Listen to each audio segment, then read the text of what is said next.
Hello नमस्कार। मेरा नाम समृत कपूर है और आपका स्वागत है मेरे इस YouTube channel Samrut Kapoor official पे। तो आज हम बात करेंगे इंडस्ट्रियल रेवोल्यूशन 2.0 और उसके क्या-क्या रिजल्ट निकले जो जो हमने इस टाइम फ्रेम में देखे 1870 से लेके 1914 तक।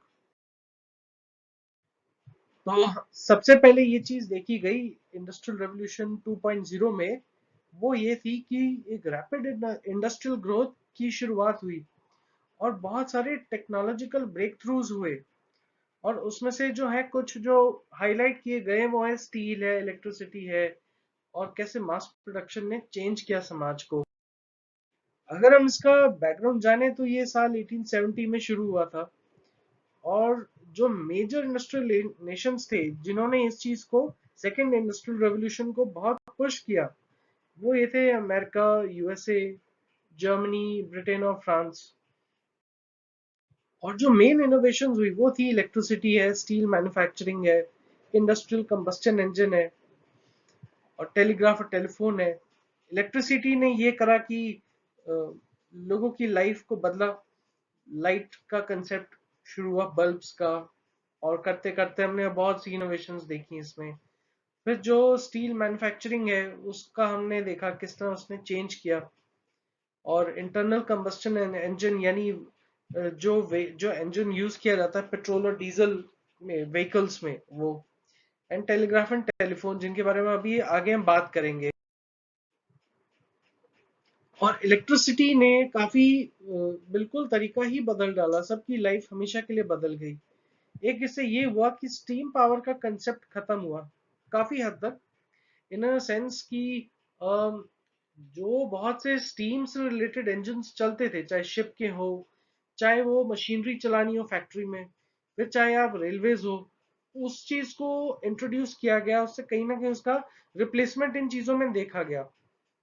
फिर एक और चीज हुई कि इलेक्ट्रिसिटी और लाइटिंग का कंसेप्ट आया, जो आज हम बल्ब्स, एलईडी बल्ब्स या ट्यूबलाइट के फॉर्म में देखते हैं। उस चीज ने हमेशा बदला, हमेशा के लिए। और एक तो फैक्ट्री एफिशिएंसी का भी काफी इम्प्रूवमेंट हुई, क्योंकि उसका क्या रिजल्ट हुआ कि वर्किंग कंडीशंस बहुत सुधरी। पहले क्या होता था एक समय में कि जो फैक्ट्रीज पहले बनाई जाती थी उनमें ये देखा गया कि ये मल्टी स्टोरी बिल्डिंग की तरह इसको बनाते थे। लेकिन वो चीज हमेशा के लिए बदल गई और एक सिंगल स्टोरी बिल्डिंग बना दी गई। और साथ में थोड़ी बहुत नेचुरल लाइटिंग और नॉर्मल लाइटिंग को इंक्लूड किया गया। जो हम, मैं नॉर्मल लाइटिंग से मेरा मतलब है कि जो बल्ब और ट्यूबलाइट्स है उसका कहीं ना कहीं यूज बढ़ने लग गया। तो उसका ये रिजल्ट हुआ कि फैक्ट्री लेआउट्स का कंसेप्ट हमेशा के लिए बदल गया।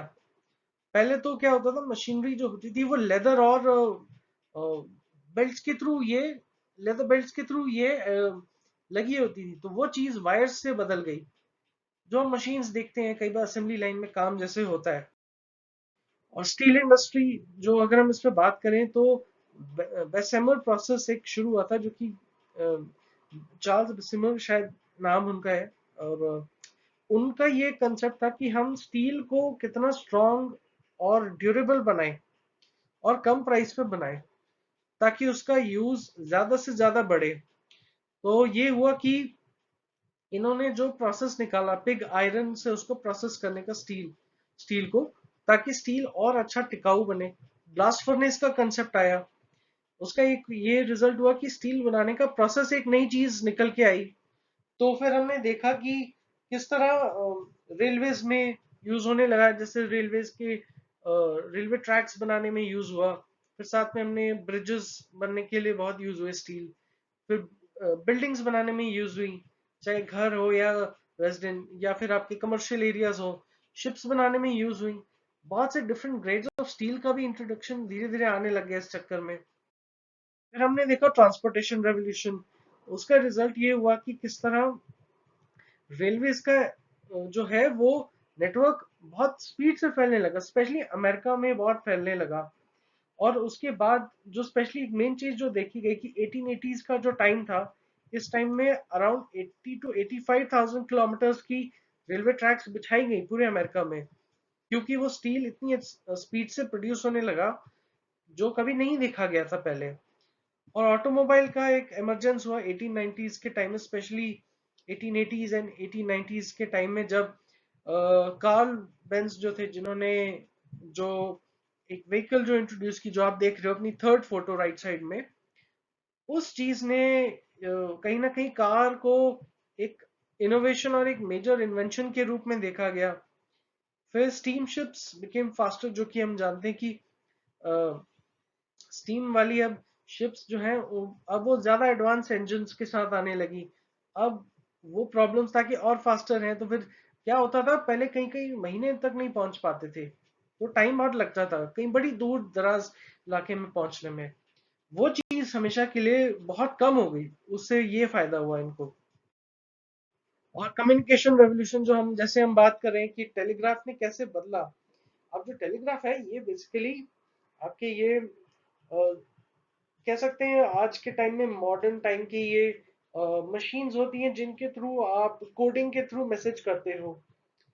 जो आज के टाइम में तो बहुत, अब तो बहुत सोफिस्टिकेटेड हो गया, लेकिन पहले के टाइम में सिंबॉलिक कोड्स के थ्रू भेजा जाता था। और एक चीज और ये भी हुई कि टेलीफोन ने हमेशा के लिए बदल दिया कम्युनिकेशन। जो आगे हम बात करेंगे 1876 में उस कैसे ग्राहम बेल ने बनाया और उसको पेटेंट किया बाद में उन्होंने, ताकि इस टेक्नोलॉजी, उस आइडिया को कोई चुरा के अपना ना नाम दे दे, अपना वो क्रेडिट ना ले जाए। और टेलीफोन ने हमेशा के लिए बदली उसके बाद की दुनिया, और उसके बाद जो फर्दर चीजें होती रही। और हम जो फोटो देख रहे हैं वो है 1891 का। सी केबल्स बिछाई गई थी टेलीग्राफ के लिए। एक ये भी माना गया कि उस टाइम में पहली बार ट्रांस अटलांटिक कम्युनिकेशन पहुंचा, जो बहुत बड़ा ब्रेक थ्रू माना जाता है। अब ट्रांस अटलांटिक का मतलब ये है कि जो आप देख रहे हैं नॉर्थ अमेरिका से यूरोप के बीच जो एक लाल रंग की लाइन देख रहे हैं, ये थी केबल जो बिछाई गई थी। और ये पहली बार तब देखा गया था कि टेलीग्राफ का यहाँ यूज पाया गया। आगे इसके बहुत मल्टीपल यूज हुए, स्पेशली मिलिट्री में बहुत यूज हुए कम्युनिकेशंस के लिए।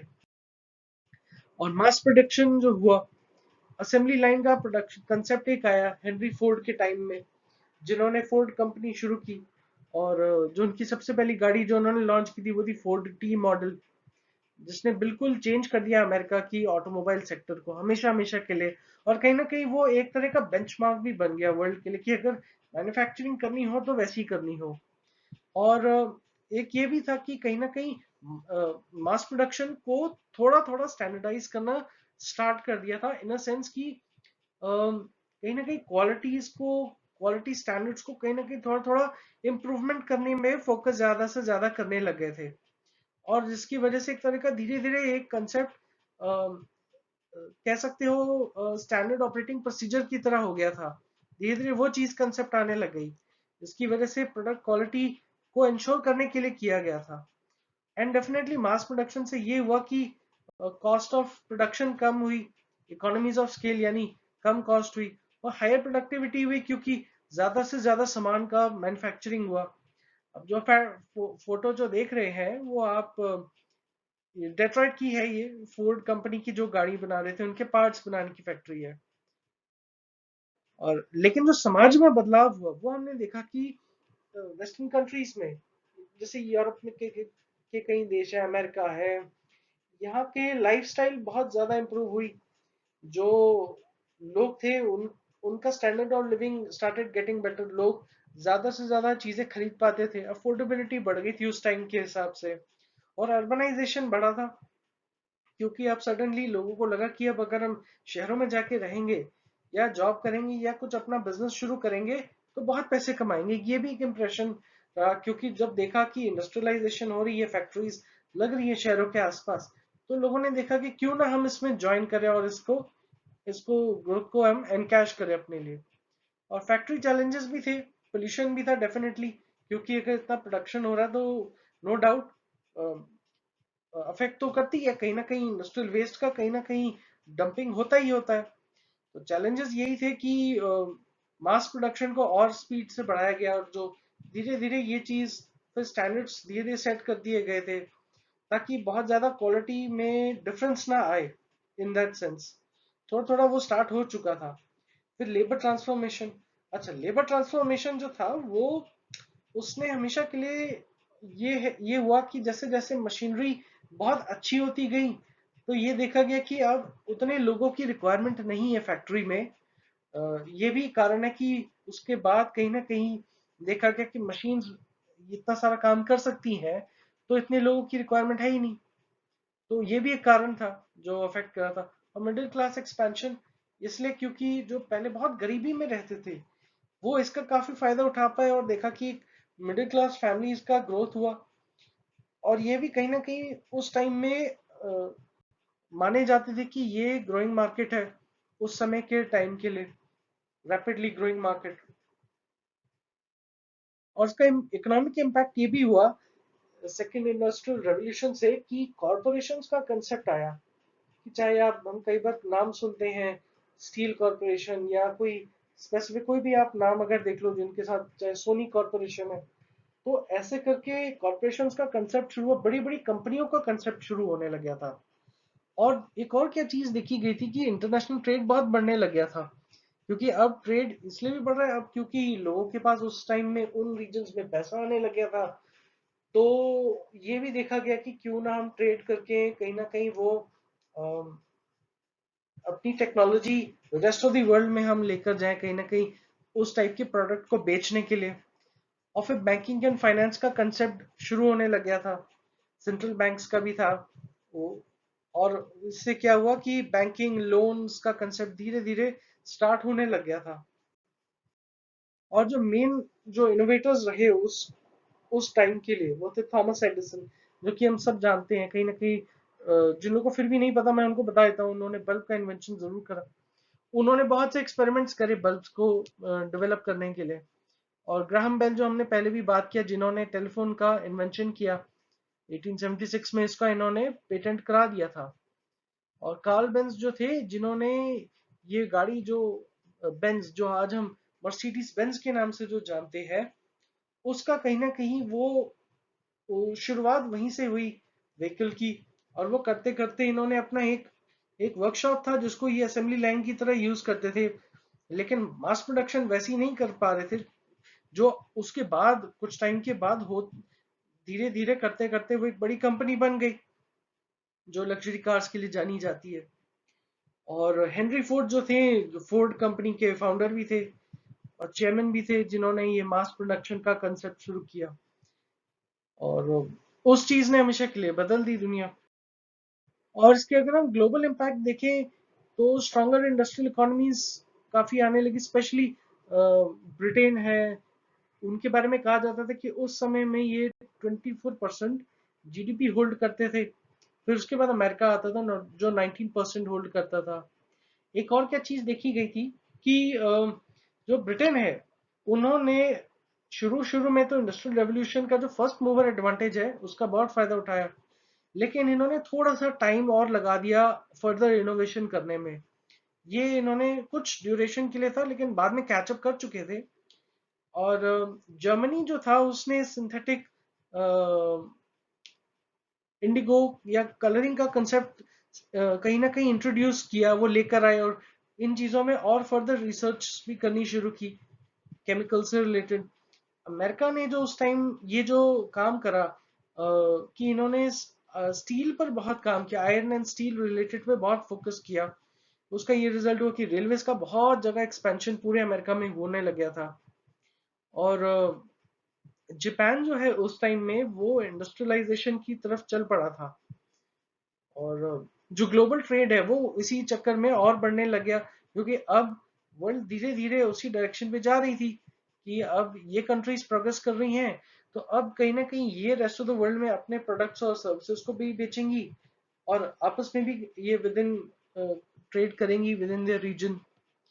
और कहीं ना कहीं ये भी टाइम था जब इन चीजों से टेक्नोलॉजी बहुत ज्यादा आगे बढ़ गई थी और बहुत से ऐसे आंसर्स मिलने लगे थे लोगों को कुछ स्पेसिफिक चीजों के, जिससे कन्वीनियंस बहुत बढ़ गई उस टाइम के लिए, जो बहुत बड़ी बात मानी जाती थी। आज के टाइम में तो नहीं है लेकिन उस टाइम के लिए थी। अब आज की अगर हम बात करें तो उसका रिजल्ट लेगेसी ये है कि देखो वो अगर ये चीजें ना होती तो ना आज का टाइम का जो मॉडर्न मैन्युफैक्चरिंग है वो शायद ना आता। और एक इलेक्ट्रिकल एज का भी कंसेप्ट शुरू हुआ, क्योंकि अब उस टाइम क्या होने लग गया था कि जब इलेक्ट्रिसिटी आने लगी, बिजली, तो घरों घरों में बिजली लगने लगी। पहले कमर्शलाइजेशन हुआ चीजों का, पावर प्लांट्स का, इंडस्ट्रीज का, जब वहां बिजली का यूज होने लग गया, फिर घरों में बिजली का कंसेप्ट आने लग गया 1920s के टाइम में। एक और क्या चीज थी कि इस टाइम में जब लोगों को शायद ना पता हो, लंदन दुनिया का पहला शहर है जहां मेट्रो आई थी 1863 में।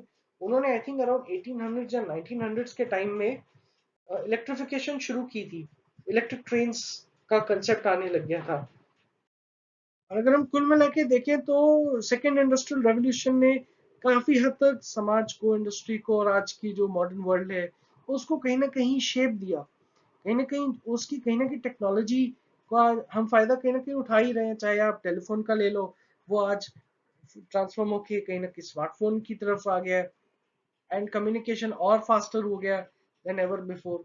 ट्रांसपोर्टेशन का इतना बड़ा चेंज हमने नोटिस करा रेलवेज में, और कहीं ना कहीं व्हीकल्स का एक जो इन्वेंशन हुआ उसने कैसे लोगों की मोबिलिटी को बदला, जो कि गेम चेंजर माना गया। और कहीं ना कहीं आज हम कहीं ना कहीं उसका बेनिफिट देख रहे हैं कि लोग कार चलाते हैं और बहुत सी व्हीकल्स हैं जो चलती हैं। तो आई होप आपको पसंद आई हो वीडियो।